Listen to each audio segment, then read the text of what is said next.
కారణం ఏంటి అని అంటే ద పవర్ ఆఫ్ గాడ్.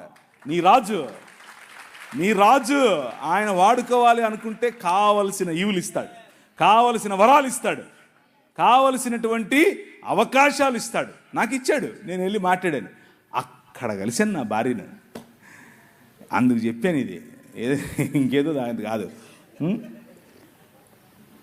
అక్కడ ఏంటి ఫుల్ చక్కెర వేసారేంటి? నేను చక్కెర తాగను అని. Okay okay. అక్కడ నేను పనిచేసేటటువంటి అంటే నేను ఏ సంఘంలో అయితే వెళ్ళానో ఆ సంఘం పాస్టర్ గారు అమ్మ లడ్డులాగా దొరికాడు అనుకున్నాడో ఏమో తెలియదు, కానీ వాళ్ళ కూతురునిచ్చి పెళ్లి చేశాడు. నిజంగానే ఆయనకు నేను లడ్డుగా దొరికానో లేదో తెలియదు, కానీ నాకు మాత్రం నా భార్య లడ్డుగానే దొరికింది. మామూలు లడ్డు కాదు. ఇప్పుడు నేను చేసే పరిచర్య, మీకు కనిపించే పరిచర్య, నేను చేసే పరిచర్యల్లో ఒక 10వ వంతు మాత్రమే. నిజంగా చెప్తున్నాను, 10వ వంతు మాత్రమే.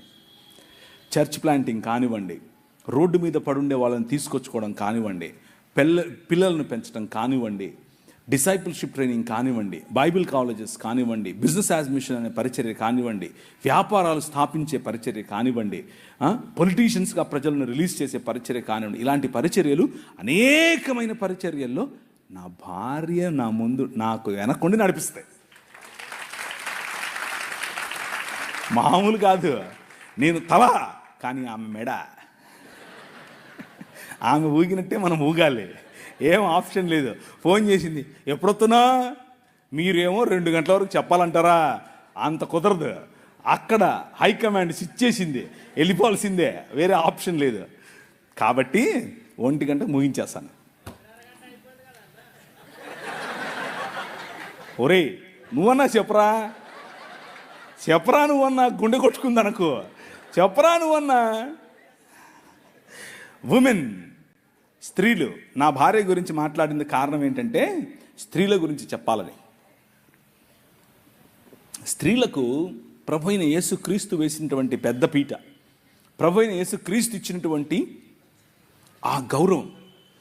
నిన్న ఒక ఆయన అడిగాడు, మేము మాట్లాడుకుంటున్నాం రాత్రి 1:30 2 గంటల సమయంలో మా హోటల్ రూమ్లో కూర్చుని అందరం కలిసి మాట్లాడుకుంటున్నాం. ఏమని అడుగుతున్నారు తెలుసా? అవునండి, 12 మంది శిష్యులు ఉంటే ఒక్కడు కూడా స్త్రీలు లేరు కదా అన్నాడు. అబ్బా, ప్రభువు గుండె పిండేశాడు. ఎట్లా? నేను అన్నాను, ఆ 12 మందికి సువార్త చెప్పింది ఎవరు? స్త్రీయే. మీకు అర్థమవుతుందా? ఆ 12 మందికి, అరే మీకు ముందే చెప్పినట్లుగా ఆయన గలిలయలో మిమ్మల్ని కలుస్తాడని, ఆయన గలిలయ సముద్రం దగ్గర మిమ్మల్ని కలుస్తాడని లైన్లో దేవుని వాక్య విలువలు కనిపిస్తాయి. రాజా అని పిలిస్తే ఊరికి రాజు అయిపోడు ఆయన. దాని వెనక చాలా విలువలు ఉన్నాయి. ఆయన పాపుల రక్షకుడు, నాగరికతలకు కేంద్రం, సత్యమైన వాక్యం, అనుపమైన సత్యం, అపూర్వమైన వ్యక్తిత్వం, సర్వోన్నతమైన మార్గం ఈ రాజు. అది నీ రాజు. మామూలు రాజు కాదు, ఊరికే అటు ఇటు వచ్చే రాజు కాదు. ఆయనకు సాటి ఇంకొకరు లేరు. సాహిత్యంలో అన్ని రకాలైనటువంటి ఫిలాసఫీస్ కలిసి కలబోసినా ఆయనకు సాటి రాలేదు. తత్వశాస్త్రంలో ఆయనే ప్రముఖుడు, వేదాంతానికి ఆయనే మూలం. అది నీ రాజు. మామూలు రాజు కాదు. He is the king of this world. యుగ యుగములకు ఆది అంతం ఆయనే. అవసరాలన్నిటినీ ఒకేసారి తీర్చగల రాజు నీ రాజు. సమాధానము, నీకు సమాధానం కావాలంటే అన్ని ప్రశ్నలకు సమాధానం ఇవ్వగల ఏకైక రాజు ఈ రాజు. బలహీనులకు బలాన్ని ఇస్తాడు, సానుభూతితో రక్షిస్తాడు, శక్తివంతమైన దేవుడు, మార్గదర్శకుడు, రోగులను స్వస్థపరుస్తాడు, కుష్ఠును శుభ్రపరుస్తాడు, పాపులను క్షమిస్తాడు. That is your king. అది నీ రాజు. నిన్న లే నిలబడు అన్న పాటలో ఆ రాజును చూశారు మీరు. ఆయన నెత్తి కిరీటం పెట్టుకుని, చేతిలో కత్తి పట్టుకుని ఏమేమో చేయలా. ఎలా వచ్చాడు? సామాన్యంగా వచ్చాడు. ఆయన రాజ్యం సామాన్యమైనటువంటి ప్రజల కోసం. ఆయన పైన చొక్కా విప్పేసి ఒక టువాల్ తీసుకుని నడుము కట్టుకుని బేసిన్లో నీళ్లు పోసుకుని వచ్చి నీ కాళ్ళు కడుగుతా అంటాడు. అమ్మా నీ కాళ్ళు కడగనా? అయ్యో మీరు కడగడు. ఎగరండి. ఈ గోదావరి జిల్లాలకు వస్తే ఇదొక తగులుతుంది నెత్తికి. ముందొక అయ్యగారు, మధ్యలో ఒక అయ్యగారు, లాస్ట్లో ఒక అయ్యగారు. అలా చేసి మీరు పాస్టర్లను సెలబ్రిటీలు చేశారు. అది మీ తప్పే, వాళ్ళ తప్ప. ఆయన బంధాలలో ఉన్న వారిని విడిపించడానికి వచ్చాడు, దుర్బలుల పక్షంగా రక్షించడానికి వచ్చాడు, యువతను ఆశీర్వదించడానికి వచ్చాడు, వృద్ధులను గౌరవించడానికి వచ్చాడు, మేధావులను ప్రోత్సహిస్తాడు, సుగుణవంతులకు ఆత్మఫలాలతో ఆత్మవరాలతో నింపుతాడు. That is your king. మామూలు రాజు కాదు. అర్థమవుతుందా? నేను ఈ రాజు గురించి చెప్పాలి అంటే నా భాష సరిపోదు, ఈ రాజు గురించి చెప్పాలంటే నా భావం సరిపోదు, నా మైకులు సరిపోవు, ఈ టెక్నాలజీ సరిపోదు. మామూలుడు కాదు. ఆయన గురించి మీకు తెలుసా? ఇంతకు ఏదో మతంలో బతికేస్తున్నారా? ఈ రాజు మామూలు రాజు కాదండి బాబు. విజ్ఞానమునకు రాజు, జ్ఞానోత్సవానికి రాజు, విముక్తికి మార్గం, శాంతికి మార్గం, నీతికి కేంద్రం, పవిత్రతకు ఒకే ఒక్క మార్గం నీ రాజు. మహిమకు మార్గం, శక్తివంతులకు కూడా శక్తివంతమైనటువంటి అధిపతి, జయించు వారికి నాయకుడు, శాసనకర్త, శాసనాలను మార్చే శాసాధికారి. మామూలుడు కాదు నీ రాజు. నీ వెనకల నువ్వు నడుస్తూ ఉంటే నీ పైన ఎండబడిందనుకో, నీకొచ్చే నీడ నీది కాదు, నీ రాజు. నీ రాజు కనిపిస్తాడు నీ నీడలో. ఎందుకంటే నీ వెనక ఆయన నడుస్తున్నాడు. ఆయన నాయకుడు, అధిపతులకు అధిపతి, మహారాజులకు మహారాజు, రాజులకు రాజు, ప్రభువులకు ప్రభువు. That is your king. అది నీ రాజు. రాజా నీ సన్నిధిలో అని పాట పాడితే సరిపోదు. Dedicate your life. నీ జీవితాన్ని నిజంగా ఈ రాజుకు సమర్పించాలి. ఆ రాజు శాసనాలను ప్రపంచంలో తీసుకుని వెళ్ళాలి. ఆయన వాగ్దానం నిజమైంది, ఆయన కాంతి పోల్చలేనిది, ఆయన మంచితనం హద్దులు మీరింది, ఆయన కరుణ శాశ్వతమైనది, ఆయన ప్రేమ ఎప్పటికీ మారనిది, ఆయన వాక్యం సత్యమైనది, ఆయన కృప నీకు చాలినంతది, ఆయన పరిపాలన నీతిమైనది, ఆయన కాడి తేలిక. రా. ఆయన ఒక వైపు కాడిలో తల వంచి నీ వైపు నిన్ను పిలిచి రా. ఇంకొక వైపు రెండెడ్ల కాడి చూశారు ఎప్పుడన్నా?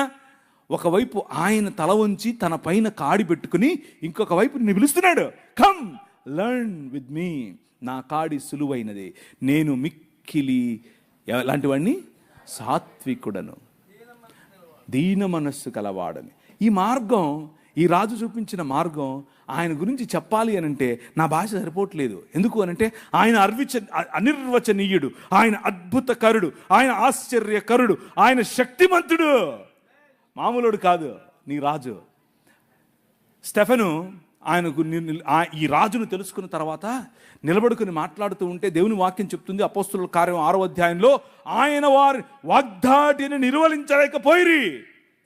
స్టెఫెనును వారు నిలువరించలేకపోయారు. ఎందుకు అనంటే డునామిస్, అద్భుత కార్యాలు, ఆశ్చర్య కార్యాలు. నువ్వు నిలబడి మాట్లాడితే రోగులకు స్వస్థత, నువ్వు నిలబడి చేతులుంచితే చనిపోయిన వారు లేవాలి, నువ్వు నిలబడి మాట్లాడితే పొరపచ్చాలన్నటువంటి సంబంధాలు మళ్ళీ అతకాలి, కుటుంబాలు బాగుపడాలి, దేశం బాగుపడాలి. అది నీ రాజు. నీ రాజు నిన్ను పిలిచింది అందుకు. ఎందుకు అంటే ఆకాశంలో ఆయనను పూరించలేవు, మన మానవ భాష సరిపోదు, మీరు ఆయనను మీ మనసు నుండి తీసేయలేరు, మీరు ఆయనను అధిగమించలేరు, ఆయన లేకుండా ఉండలేరు. Because he is your king. ఆయన రాజు, మామూలు రాజు కాదు. ఆయన ఎలక్షన్లలో పోటీ చేసి నిలబడేవాడు కాదు, ఆయన జెండా పట్టుకొని తిరిగేవాడు కాదు. కానీ హృదయమనే నీ ఇంటిలోన రాజై కూర్చున్నవాడు, నీ జీవితాన్ని ఏలేవాడు. నువ్వు కట్టుకున్న బట్ట ఆయనది, నువ్వు మాట్లాడే భాష ఆయనది, నువ్వు ఉంటున్న ఇల్లు ఆయనది, నీ దేశం ఆయనది, నీ ఊరు ఆయనది, నువ్వు తిండి ఆయనది, నీ బ్రతుకు ఆయనదే. That is your king. నువ్వు ఒప్పుకున్నా ఒప్పుకోకపోయినా ఆయనే రాజు. పరిసయ్యులు ఆయన్ని చూశారు.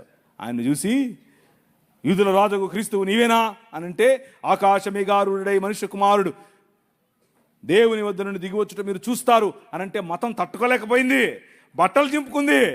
ఎందుకు అనంటే మనుష్యత్వాన్ని, నేను చెప్పాను మీకు, నిజమైన మనుష్యత్వాన్ని చూసినప్పుడు, నిజమైన దేవుని కుమారత్వాన్ని చూసినప్పుడు, నిజమైన దేవుని కుమారుడు బ్రతికే బ్రతుకును చూసినప్పుడు మతం తట్టుకోలేదు, బట్టలు చింపుకుంటుంది, బట్టలు చింపుకుంది. కానీ ఈ రాజు, నీ రాజు, ఆయన పరిసయ్యులు ఆయనను నిలువరించలేకపోయారు. పిలాతు ఆయనలో ఎటువంటి తప్పు కనుక్కోలేకపోయాడు. హేరోదు ఆయనను చంపలేకపోయాడు. మరణం ఆయనను బంధించలేకపోయింది. సమాధి ఆయనను కట్టి పడేయలేకపోయింది. 3వ దినమున ఆయన సమాధిని గెలిచి లేచాడు. That is your king. అర్థమవుతుందా? ఏం చెప్పాలి? నాకు సరిపోవట్లేదు నా భాష ఈ రాజు గురించి చెప్పడానికి. ఆ రాజు ప్రతినిధులు మీరు. ఆ రాజు రాజ్యాన్ని మీరు ప్రకటిస్తున్నారు. ఎల్లప్పుడూ ఉండేవాడు, ఎప్పుడూ సమస్య పోనివాడు, యుగ యుగములకు ఉండేవాడు, నీతో ఉండేవాడు, నీలో ఉండేవాడు, నీ ఇంట్లో ఉండేవాడు, నీకు తెలియకుండానే నిన్ను కాపాడుతున్నవాడు, నీకు తెలియకుండానే నీ మార్గాన్ని రక్షించేవాడు, నీకు తెలియకుండానే నీతో ఎప్పుడు ఒక చన్నటి మెల్లనైన స్వరముగా నీతో మాట్లాడుతూ నిన్ను మార్గదర్శనం చేస్తూ నిన్ను నడిపించేవాడు. నీ హృదయం ఆయన పట్ల వంగి ఉంటే చాలు. సమస్య ఏమిటి అంటే ఈరోజు క్రైస్తవంలో వి రేషనలైజ్డ్ ఎవ్రీథింగ్. రేషన్ అంటే మనకేదో రేషన్ ఇస్తున్నారు, రేషన్ షాప్ అనుకుంటున్నారు. అలా కాదు, అది కాదు నేను అనేది. రేషనలైజ్ అంటే అర్థం ఏమిటి అని అంటే ప్రతిదానికి కూడా ఒక లాజిక్ వెతుక్కొని ఆ లాజిక్లో ఇరుక్కుపోయేటటువంటి సమాజంగా క్రైస్తవ సమాజం కొన్నిసార్లు అలా ప్రవర్తిస్తోంది. బట్ యువర్ కింగ్, నీ రాజు లాజిక్కు పైన ఉంటాడు. లాజిక్ ఆయన సేవకుడు. లాజిక్ ఆయన సేవ కోసమే పుట్టింది. He is the ultimate logic. ఒకరోజు నేను చెప్పాను లేదో నాకు గుర్తులేదు, కానీ నేను సేవ చేస్తున్నాను, వాక్య పరిచయం చేస్తున్నాను, అందరి ముందు సాక్ష్యం చెప్తున్నాను, కానీ దేవునితో కొట్లాడుతున్నాను, బొంగమూతి పెట్టాను, అలిగాను. ఎందుకో తెలుసా? మా పెద్ద పాప పుట్టిన 20 రోజులకు డాక్టర్ దగ్గరికి తీసుకెళ్తే ఆమె గుండెలో టెట్రాలజీ ఆఫ్ ఫాలో అనే ఒక రోగం ఉందని చెప్పాడు. ఏంటి టెట్రాలజీ ఆఫ్ ఫాలోనా? నాకు అర్థం కాలేదు అని అంటే, నీకు అర్థం అవడం కోసం ఒక మాట చెప్తాను చూడని చెప్పి, గీతాంజలి సినిమా చూసావా అంది. చూసా అని చెప్పా. మీరు చూసారా? మీరందరూ పరలోకం పోయేవాళ్ళు, మీరు చూడరు. నాలాంటి దరిద్రుడు, నాలాంటి నీచుడు, నాలాంటి సినిమాలు చూసేవాడు ఉన్నాడు ఒకడు. ఏం చేద్దాం చెప్పండి? చూసా అని చెప్పా. గీతాంజలి సినిమాలో హీరోయిన్కు ఉందే, ఆ హీరోయిన్కు ఉండే రోగమే నీ పాపకు అని చెప్పారు. చచ్చిపోద్ది అని చెప్పి నా మనసు పగిలిపోయింది. ఏం ప్రభువా, నీ కోసమే కదా నేను పరిచయం చేస్తున్నా. మనశ్శాంతిగా హైదరాబాద్లో ఉండేవాడిని, నాకు దర్శనమిచ్చి ఇందోర్ అన్నావు, ఇందోర్కి వచ్చాను. ఈమెను పెళ్లి చేసుకో అన్నావు, నా పాస్టర్ కూతుర్ని చేసుకున్నాను. నా భాష కాదు, నా కులం కాదు, నా మతం కాదు, నా ప్రజలు కాదు, నా భాష ఏది కాదు, నా సంస్కృతి కాదు, చేసుకోమంటే చేసుకుంటుని. నా కోసం పరిచయం చేయను. బిలాల, కోర్కు, గోండు ఇలాంటి తెగల మధ్యలో పని చేయమన్నావు, చేశాను. ముస్లింలు వచ్చి చిరుతపులలాగా పడుతున్నారు, కానీ నువ్వేమన్నావు? కానిరా, నీకోసం నేనున్నా, కొట్టు అన్నావు. నేను అధ్యయనం చేశాను, అధ్యయనం చేసి నీకోసం నిలబడ్డాను.